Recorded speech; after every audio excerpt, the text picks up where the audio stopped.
Parang ang hirap na mawala siya. May problema, naayos namin, nandun siya. Kung may happenings, nandun siya. Sa lahat ng bagay, nandun siya eh. Parang ang hirap na mawala yung si Madel sa akin. Kasi parang kulang ako pag wala siya.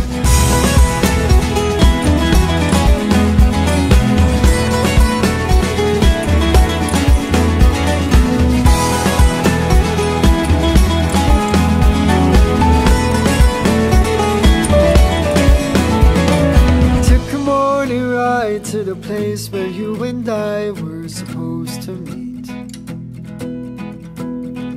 The city owns the echo on my thoughts are spinning on and on my head. Gaano ka mahal?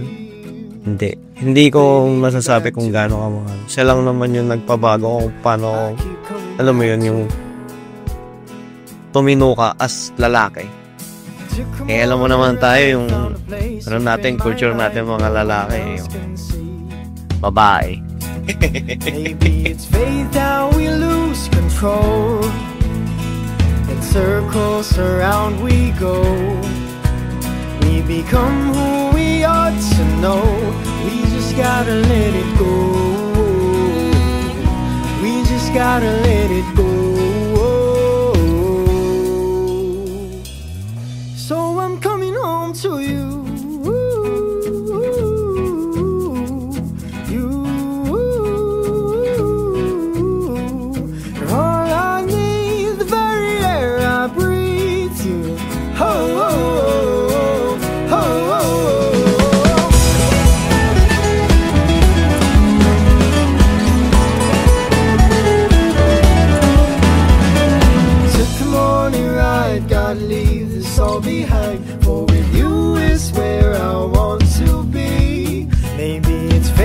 Tinginan daw tayong tatlo. As chef, you both know that no 2 days in the kitchen are exactly the same.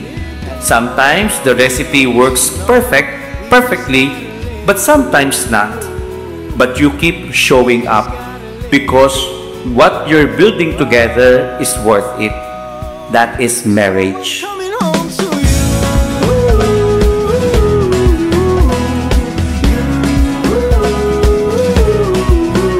Madel, did you come here of your own free will to bind yourself forever in the love and service of your husband?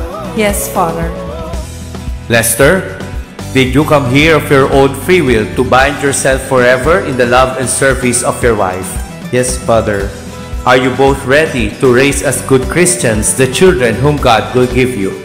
Yes, Father. Yes, Father. So many questions thrown to the sky. Uy, ano yan? Peace. Oh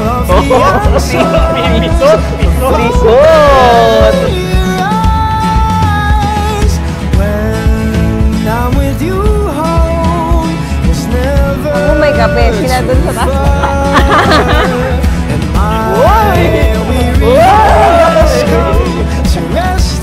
Ay, hindi, yung 8-8 tayo.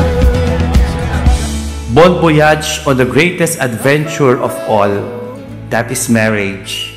Kaya Lester at Madel, maligayang paglalakbay sa buhay may asawa. Sa inyong dalawa, sana lagi kayong pagpalain ng Diyos itong buhay pag-aasawa na inyo ngayong tinanggap ngayong kayo ay nasa harap ng ating Panginoon. Sana itong biyaya na inyong tinanggap ngayon ay magsilbi sa inyo ng marami pang biyaya na ibigay sa inyo ng Panginoon.